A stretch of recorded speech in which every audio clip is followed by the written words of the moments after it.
Hi అండి. అందరికీ నమస్కారం. అన్నప్రసాదం అనేది ఏ విధంగా పెట్టాలి? ఎలా చేయాలనేది పెద్ద తిరుపతే కాదు, చిన్న తిరుపతే కాదు, అన్నవరమే కాదు, శ్రీశైలమే కాదు, ప్రతి చోట మహాపుణ్యక్షేత్రాలన్నీ మనకి చాటి చెప్తున్నాయండి.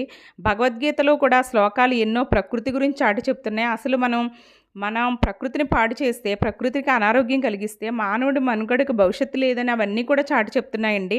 మనం ఆ పుణ్యక్షేత్రాలకి ఇంత లైన్‌లో నుంచుని, అంత క్యూలో నుంచుని ఎందుకు వెళ్తామండి?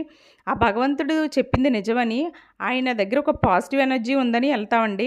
మరి మన మానవ మనుగడకి భవిష్యత్తు లేకుండా అలాంటి విధానాలు అవలంబించకుండా మన ఆరోగ్యాన్ని ఎందుకు పాడు చేసుకోవాలండి? ఆ పుణ్యక్షేత్రాలు ఏ విధానాలు అవలంబిస్తున్నాయి? ప్రతి ఊర్లో కూడా అన్నదానం జరిగినప్పుడు అలాగే చేయండి. పెద్దలుంటారు గదండీ! ఎవరైతే నిర్వహిస్తున్నారో వాళ్ళు చాలా పెద్దలు. పెద్ద మనసు ఉండాలండి వాళ్ళకి. 10 కూరలు పెట్టడం కాదండి. ఆ ప్లాస్టిక్ పేపర్ మీద పెడితే అది గొప్పగా పెట్టినట్టే అవుతదండి. దయచేసి ఎకో ఫ్రెండ్లీగా పెట్టండి. ప్రజల ఆరోగ్యాన్ని పాడు చేయొద్దండి. అన్నదానం చేసేవాళ్ళు దయచేసి ఈ విధానాన్ని పాటిస్తారని అనుకుంటున్నాను.